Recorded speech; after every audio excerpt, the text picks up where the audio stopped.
Donc on est Pérécrafé, page 61. Pérécrafé, oui.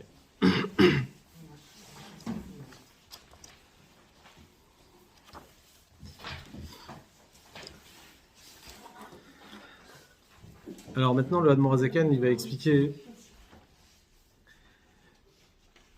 à la suite de ce qu'on a expliqué dans les précédents chapitres, comment, par toute étude de la Torah et accomplissement de mitzvot, on arrive au but, donc qui est la dvekut b'Hashem, l'attachement à Kadosh Baruch Hu, comme on a dit dans le 23e chapitre, et de l'autre côté, comment par n'importe quelle avéra, on se sépare de Dieu réellement comme Avodah Zarah.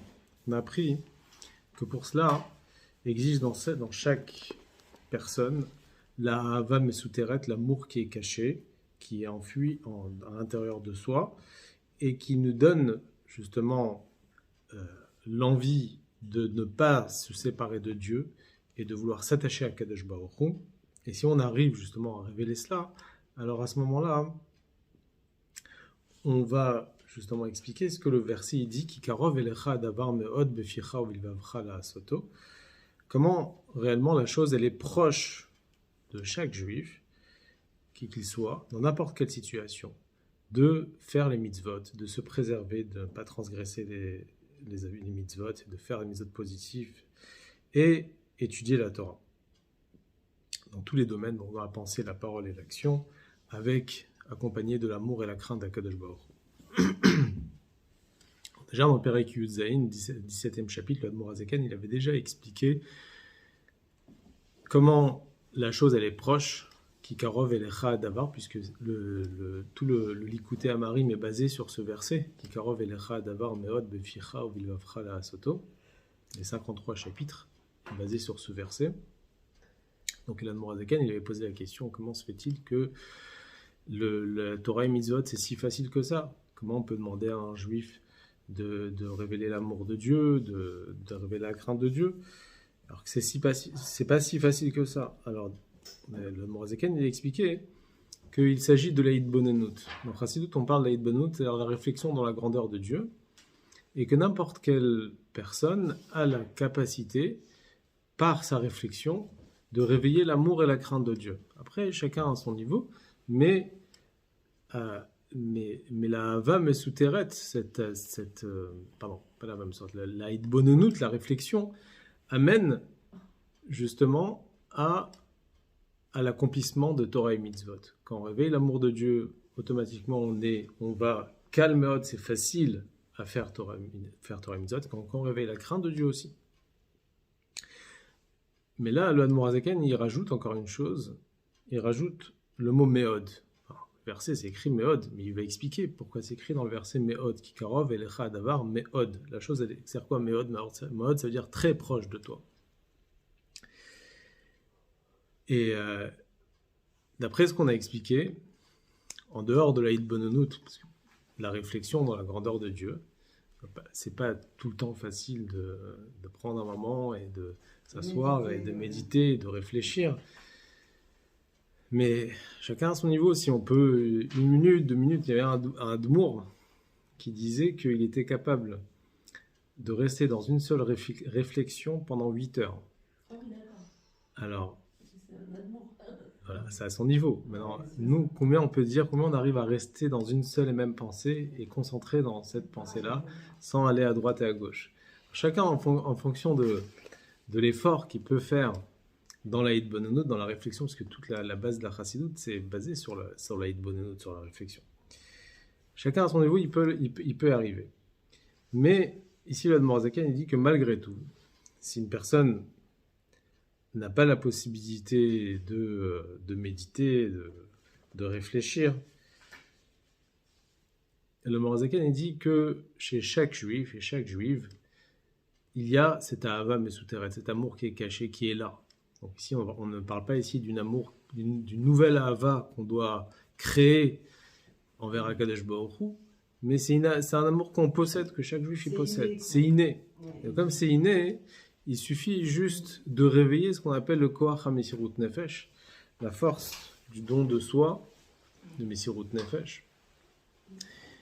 Et que si tout simplement on était conscient de la valeur des mitzvot, de la gravité, si chas v'shalom on est tenté à transgresser une mitzvah, et qu'on n'avait pas ce ruach shtut, cet esprit de folie, alors à ce moment-là, karov elecha davar meod, la chose elle est très proche de toi.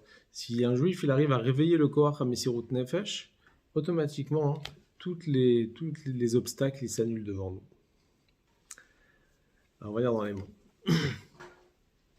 V'zeu shekatuv ki karov elecha davar meod vegomer. Ça, le verset, il dit, car la chose est proche de toi. Donc, en parlant de Torah et mitzvot, avec l'amour et la crainte, dans la pensée, la parole et l'action. Chez Becholet ou Bechol Shah, qu'à n'importe quel moment, c'est pas forcément un moment particulier d'élévation, comme le jour de Kippour, ou les jours de fête, ou Shabbat, ou des fois, on arrive à s'élever plus facilement que les autres jours de la semaine, mais à n'importe quel moment, même un simple, comme le Rabbi dit, souvent un simple mercredi de la semaine, où on est vraiment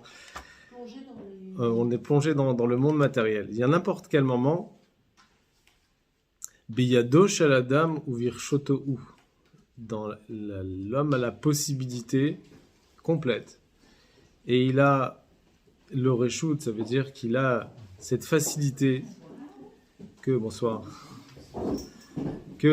aucune chose pourrait empêcher de vouloir servir Dieu convenablement. Parce qu'on a expliqué auparavant que chaque personne est prêt à n'importe quel moment de faire Mesirut Nefesh et de ne pas se séparer de Dieu, Chas v'Shalom.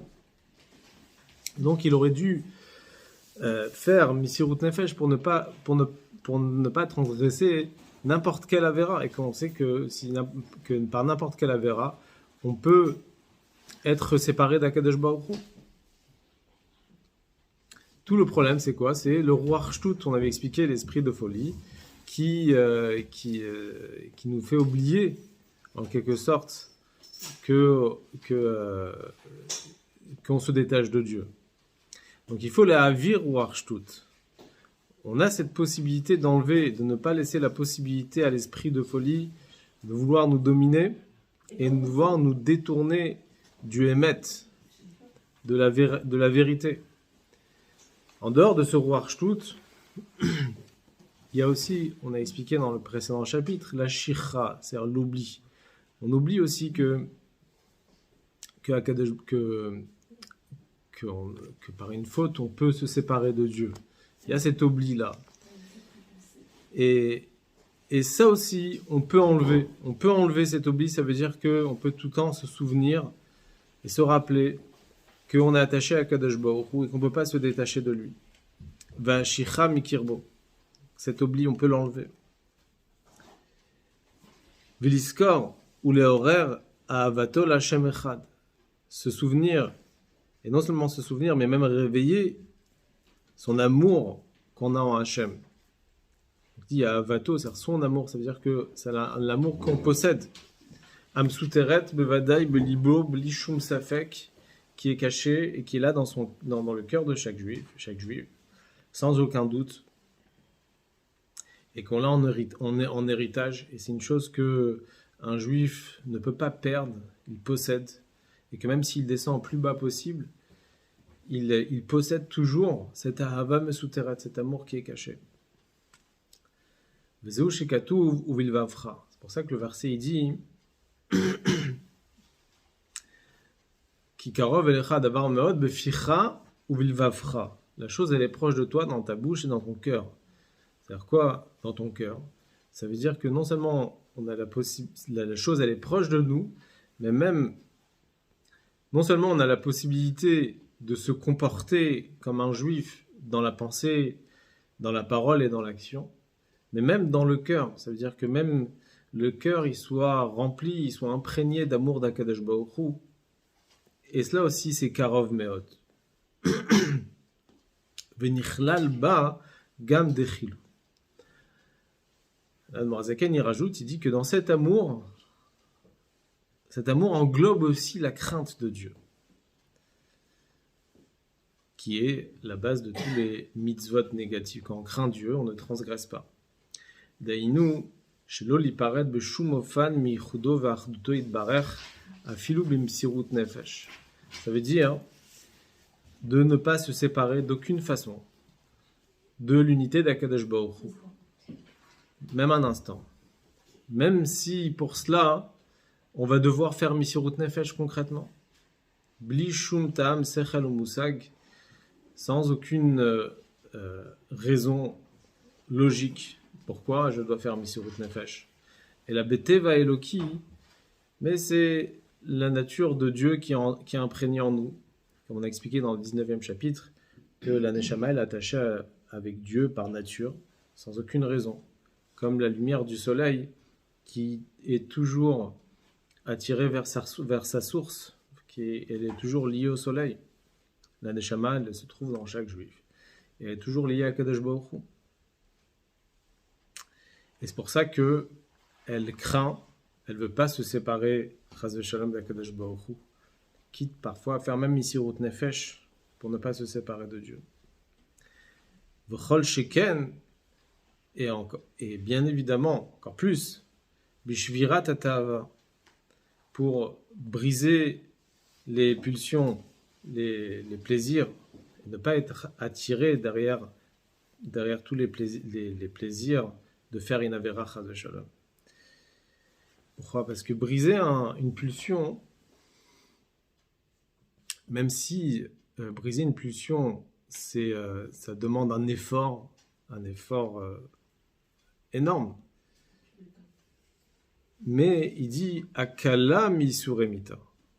C'est malgré tout plus facile que les souffrances de la mort.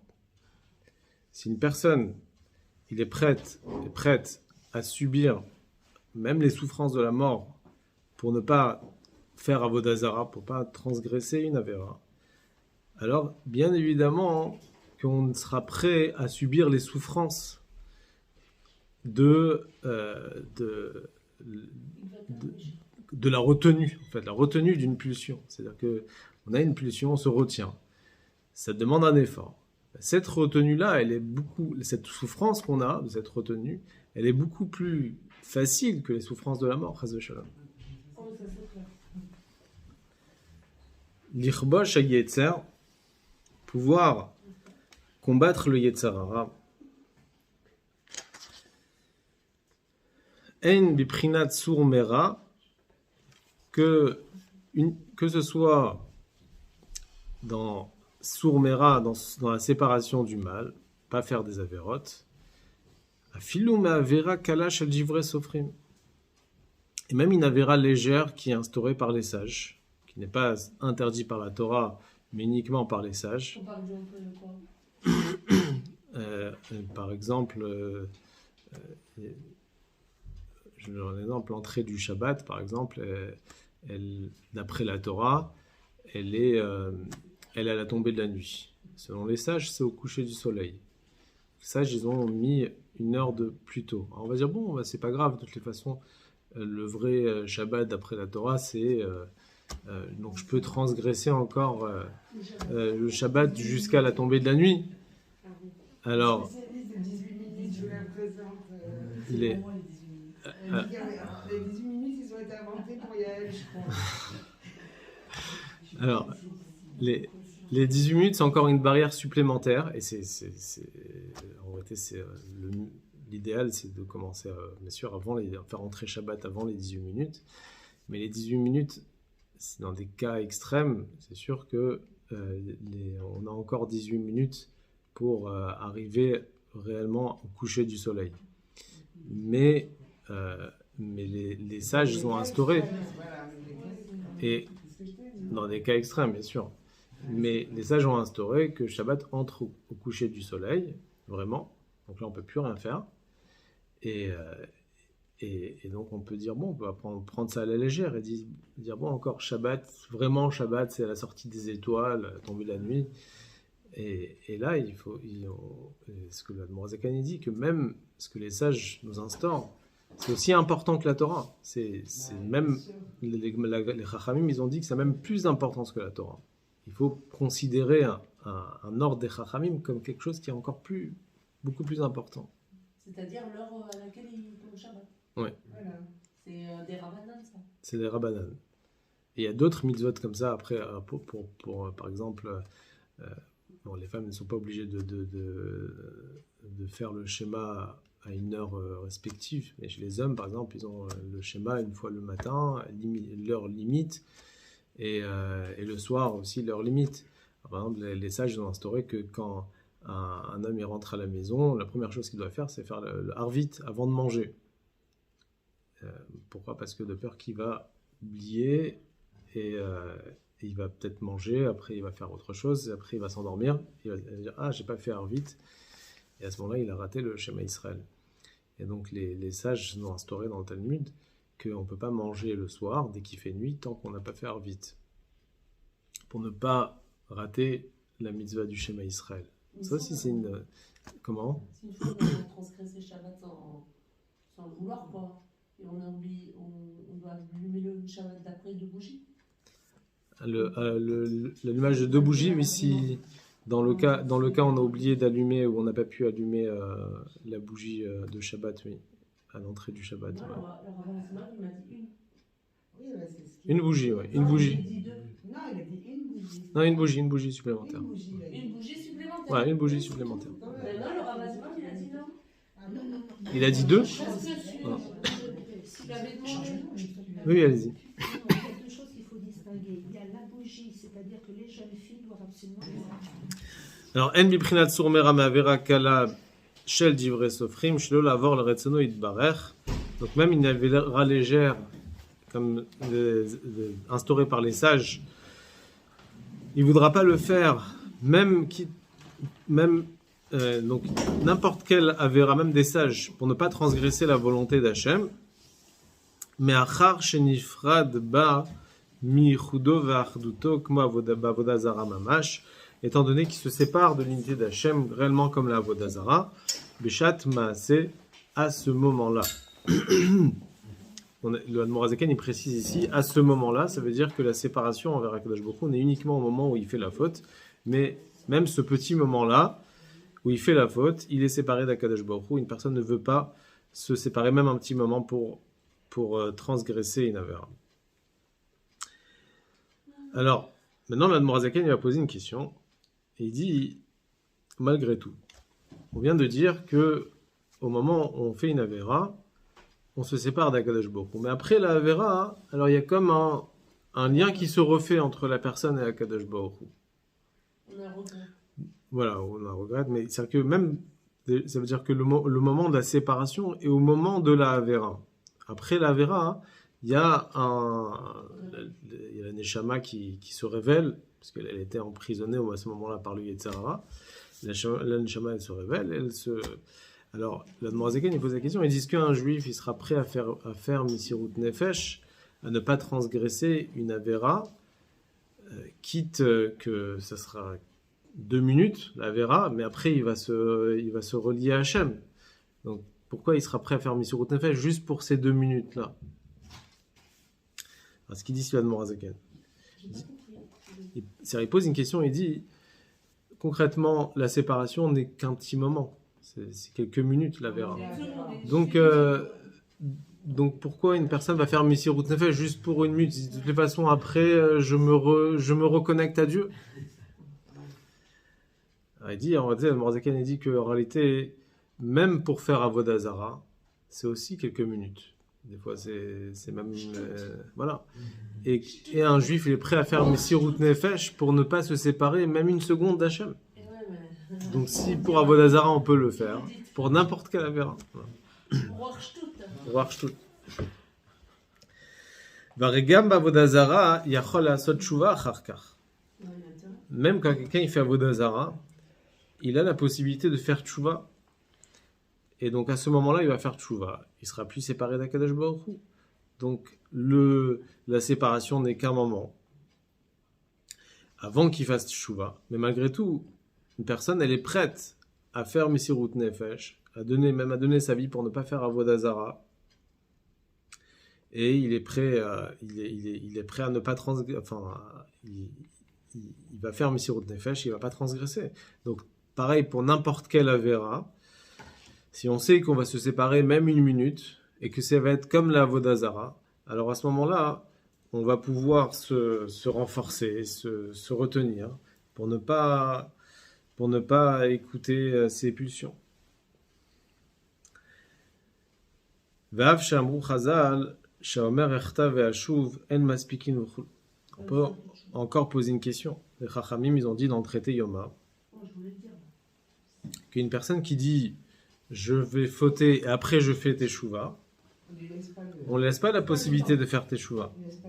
En maspikin v'chul. C'est comme ce qu'on dit, d'ailleurs c'est la paracha de cette semaine, que le Kohen Gadol, il ne portait pas des habits en or le jour de Yom Kippour lorsqu'il entrait dans le Saint des Saints, dans le Kodesh HaKodashim. Pourquoi ? Parce qu'il y a un principe qui dit que En Kategor Naase Sanegor. Un accusateur ne devient pas un défenseur. Et quel rapport avec l'or ? Parce que l'or, ça rappelle le veau d'or. L'or rappelle le veau d'or. Et quand le Kohen il vient pour pardonner la faute du peuple juif le jour de Yom Kippour, s'il y a quelque chose qui rappelle l'or, qui est le veau d'or, alors à ce moment l'accusateur ne devient pas un défenseur. Ce qu'on appelle En Kategor Naase Sanegor. Et là, c'est à peu près la même chose. Si une personne il faute en se basant sur la tchouva, il se dit de toute façon je vais faire tchouva après. Donc en réalité, la faute, la teshuva, elle est basée sur sa faute. Et à ce moment-là, quand il va faire tchouva, Dieu il va pas le laisser puisque c'est l'accusateur qui devient le défenseur. C'est le même principe. Kategor naase sanegor. Donc el maspikin chulum. C'est pour ça que le Admorazaken il va expliquer ici qu'en réalité, même si on ne laisse pas la possibilité de faire teshuva, il explique qu'en réalité, malgré tout, on peut surmonter cela et on peut faire teshuva. Aïnou, en marzikin beyado. En marzikin beyado, ça veut dire qu'on ne va pas l'aider, on ne va pas lui donner les forces à faire teshuva. C'est connu que quand une personne décide de faire teshuva, alors toujours au début de son élan dans la teshuva, il sent l'aide d'Akadosh Baruch Hu. Ensuite, il voit des portes qui s'ouvrent au début de sa teshuva. Mais après, ça devient dur. Parce que là, il faut réellement qu'il se mette au travail. Mais au début de la teshuva, toujours, Akadosh Baruch Hu, il ouvre les portes et il laisse la possibilité à la personne, il lui donne l'occasion de faire sa teshuva facilement. Et là, il lui a demandé quand quelqu'un, il fait une avéra en pensant qu'il va faire teshuva, alors quand il va faire teshuva, Dieu, il va pas lui donner cette facilité-là dans la teshuva, et il va lui mettre quelque part des obstacles et des barrières. Mais si lui, malgré tout, il arrive à surmonter ces barrières, il accepte sa teshuva. Ça veut dire qu'il n'y a aucune porte qui est fermée devant lui. Exactement. Que tout est ouvert.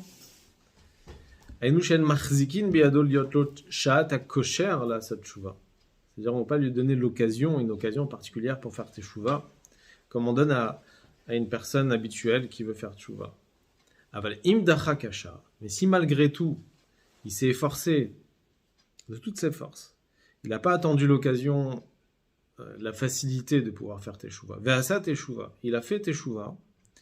En lecha davar sheomed bifnei teshuva. Il n'y a rien qui pourrait empêcher la teshuva. Même une personne qui a fait les plus grandes, les fautes les plus graves, il pourra faire teshuva. Même s'il fait avodat zara. Falpiken. Et malgré tout, Kol ish Israël, n'importe quel juif qui qu'il soit, Mouchan ou Mzouman, Limsor Nafsho la Gdushat Hashem, Shel Ishtachavot la avodat zara. Il est prêt à faire Misirut Nefesh et ne pas se prosterner à la avodat zara. C'est-à-dire qu'il ne va pas dire bon, c'est pas grave, je vais faire teshuva après, je vais revenir en arrière, je vais me rattacher à Dieu. Non. Il pense même pas à faire teshuva, il fait directement, il ne fait pas la faute, il ne fait pas avodat zara. Afilou le ficha, même si cette séparation elle est à court terme, velasot teshuva acharkach, et qu'après il va faire teshuva. On est au milieu de la page 62. Comment ? au milieu de la page 62. Donc là, on a la possibilité de faire Messirut Nefesh pour Hachem lorsqu'on est conscient qu'il y a une séparation. Alors on doit être prêt à faire Messirut Nefesh, pas seulement pour la Avodah Zara, mais pour n'importe quelle faute. Vaïnou mipnei. Oui. Si par exemple, on veut empêcher quelqu'un de faire une avéra, de transgresser, on fait tout ce qu'il faut pour l'empêcher de faire cette avéra, mais la personne, elle est convaincue du contraire. Alors, nous, on a fait ce qu'on devait faire. Oui. Il n'y a pas de conscience de la faute, il n'y a pas peur, il n'y a pas de crainte. C'est pas une personne qui se dit je vais faire la faute et après je me rattache à Dieu. C'est une personne qui. Mais il paraît c'est fait Alors. exprès en entre dans le connectage pour contrer la faute du Hegel. C'est possible qu'il y ait un lien, ouais. Alors, Vaïnou, on est arrivé où? Vaïnou mipnei or Hashem amulbash benafsham. Pourquoi un juif il est prêt à faire Messirut Nefesh? Parce qu'il a la lumière de Dieu qui est habillée dans son âme, qui est dans l'âme de chaque juif, qui est Niskar Leel. Chez Eno beprinat zman vesha'a klal. Cette lumière, elle n'est pas dépendante du temps et de l'espace du tout. Cette lumière-là, elle est consciente qu'elle est au-dessus du temps. Et donc si un juif il faute, même si on pense que la faute elle est à court terme et que la séparation elle est à court terme pour nous, mais l'impact que ça peut faire spirituellement dans une lumière qui est illimitée, c'est énorme. Donc on ne peut pas savoir l'impact que ça fait. Et pareil dans l'autre sens, si on révèle cette lumière d'Aneshama qui est illimitée, alors à ce moment-là, une petite mitzvah qu'on va faire, ça a une éternité. C'est quelque chose qui est sans fin, qui est illimité. Veshalit ou Moshel alav. Kenoda. On prépare notre compte en banque, là. Non seulement que cette lumière, elle est au-delà du temps, mais même quand elle rentre dans les limites du temps et de l'espace, même cette lumière-là, elle domine sur le temps. Comme c'est connu, comme c'est connu dans la Kabbalah, pour ceux qui connaissent la Kabbalah, comme c'est connu. Alors, donc il est possible que la Vera, elle prend un petit moment, mais un juif, il est prêt à ne pas toucher cette lumière-là, qui est illimitée. Il est prêt à faire Messirut Nefesh pour ne pas se séparer d'Akadosh Baruch Hu pour ce petit moment-là. Maintenant, le Admorazaken, il dit dans l'autre sens, la Havat Hashem, l'amour de Dieu. Quand on a besoin d'amour de Dieu, de vitalité pour faire Torah et Mitzvot, alors là aussi, ça demande un effort. Excusez-moi, mais ça c'est pour tout le monde. Pour tout le monde, ça nous concerne à tous. Ven Biprinat Vaasetov. C'est le livre des Bénonim, mais en réalité, c'est pour tout le monde. Le Admorazaken, une fois, il avait écrit un livre des Tzadikim. Ah ouais? Et ce livre-là, il a. Avant le Tania Je ne sais pas si c'est avant ou après, mais c'était pendant la même période. En tout cas, il avait écrit le livre des Tzadikim, et ce livre-là, il a été, malheureusement, il est parti dans un incendie. Il a compris que c'était pas le livre qu'il fallait pour tout le monde. Voilà. Et...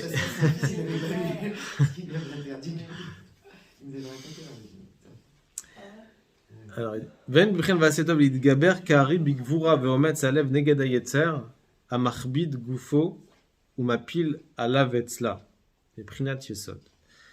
Parfois, le Yetzer Hara, il veut nous empêcher aussi à faire des bonnes choses.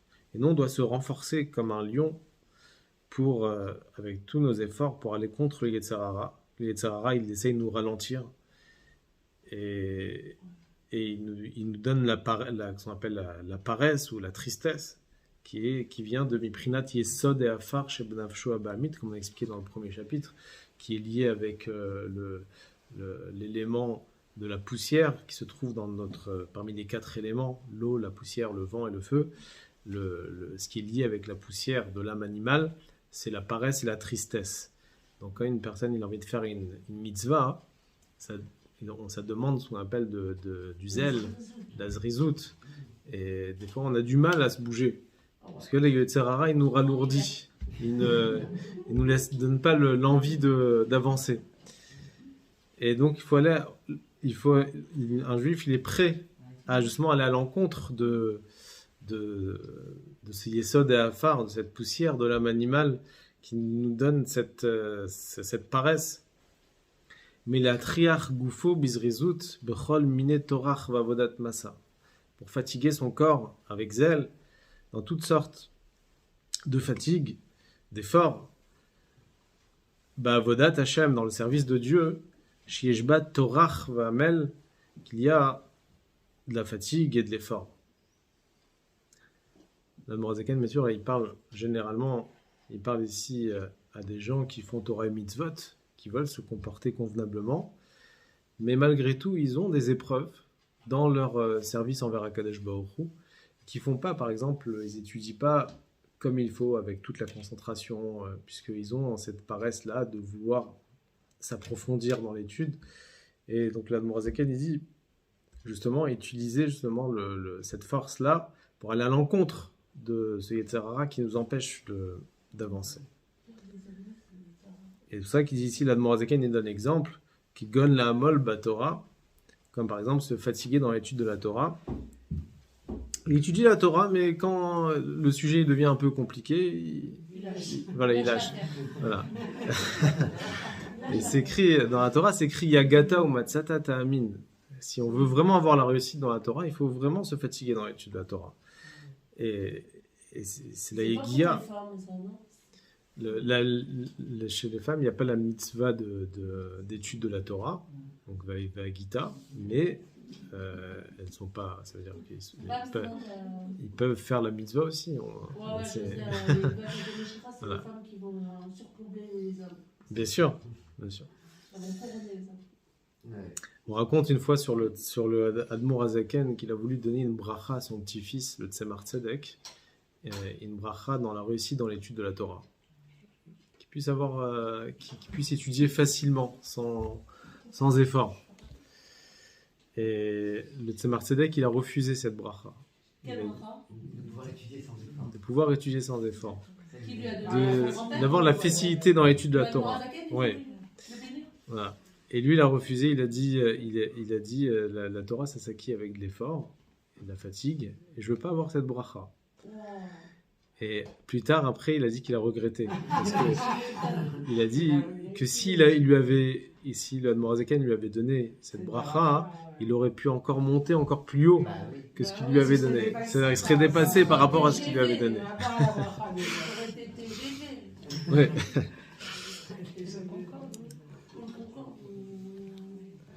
Et il y a une autre histoire aussi. Il y avait un chassid une fois qui est venu voir le Tzemar Tzedek. Il a demandé une bracha que son fils il puisse avoir la crainte de Dieu.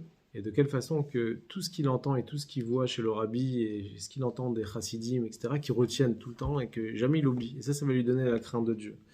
Et le Admorazaken, il a dit, mon grand-père, mon père, on s'est tous fatigués pour que justement les chassidim n'ont pas les choses faciles. Et que les choses, ça demande un effort dans ces choses.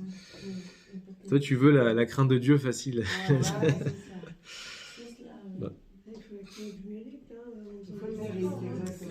Tout travail mérite salaire. Exactement.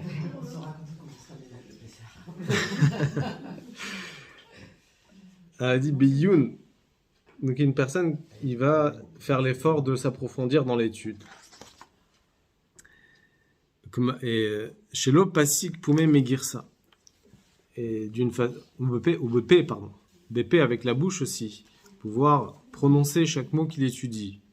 Et il y a une mitzvah, dans l'étude de la Torah, il y a une mitzvah aussi de prononcer ce qu'on dit, de dire à voix haute les mots qu'on dit. À moins que si c'est des choses qui demandent la réflexion, qu'on a besoin de réfléchir, bon, c'est sûr qu'on n'est pas obligé de prononcer. Mais quand on étudie un texte, c'est bien de dire les mots. L'opasik poumé migirsa, comme on voit sur un Rav, un Gemara, qui n'arrêtait pas sa bouche, elle n'arrêtait pas de dire des mots de Torah. Comme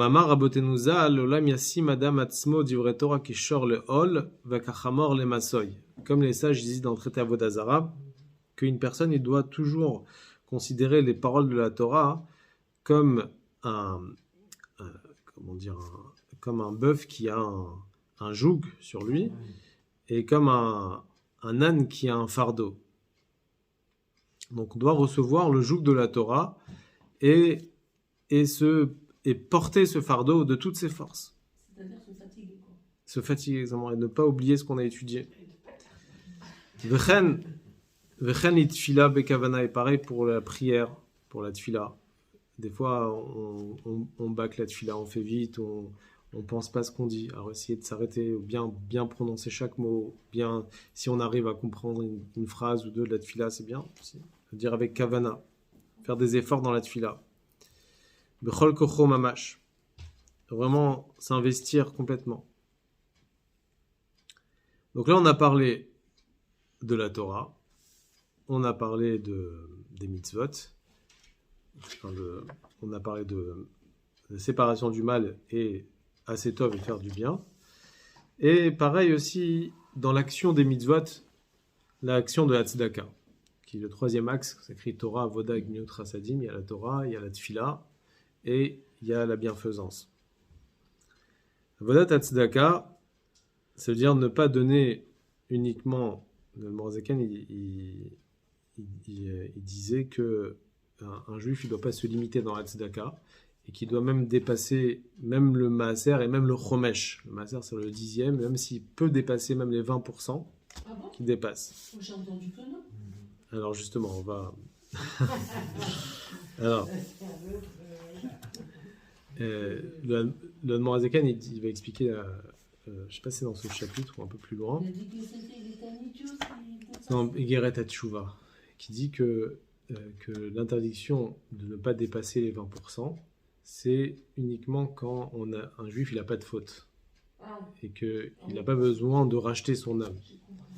Mais si quelqu'un il a besoin de racheter son âme, de faire teshuva, et qu'il doit donner la tzedaka, alors à ce moment-là, c'est que on dit que de la même façon que pour sa santé, on est prêt à donner beaucoup d'argent pour guérir. Alors c'est sûr que aussi pour la tzedaka aussi, qui est la santé de l'âme spirituelle, alors il faut dépasser même les limites de 20%. Il y a un mot aussi du Baal Shem Tov qui dit, dans la Gemara, qui dit Amevazvez al yevazvez yoter michomesh. La Gemara dit quelqu'un qui gaspille son argent, il ne doit pas gaspiller plus de 20% de son gain. Alors il dit, qu'est-ce que ça veut dire? Le Baal Shem Tov dit, celui qui considère la tzedaka comme un gaspillage, alors il ne doit pas dépasser les 20%. Mais celui qui considère ça comme un vrai investissement, alors c'est quelque chose de nécessaire, c'est une nécessité.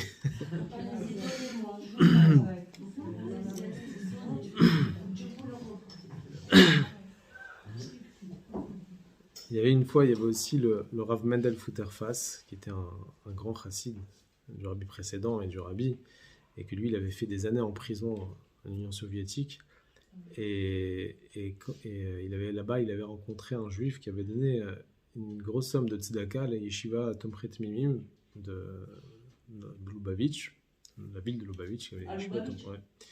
Et il lui a dit, mais comment tu as du mal à vivre et quand même tu donnes beaucoup d'argent à tzedaka, comment tu fais? Tu dépasses même plus que les 20%, tu donnes beaucoup d'argent.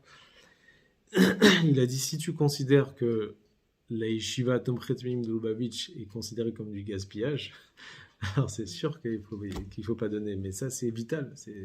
Les jeunes de la yeshiva, ils ont besoin de vivre, de tenir. C'est les plus grandes actions. Ouais. Actions Donc là on a parlé des trois axes, Torah, Avoda et Gimlut Chasadim. Ça veut dire qu'il faut se dépasser, surpasser, aller à l'encontre du Yetzer Hara qui essaye de nous empêcher d'avancer dans Torah et Mitzvot. Et Bezrat Hashem, avec tout ça, on arrivera très prochainement à Mashiach.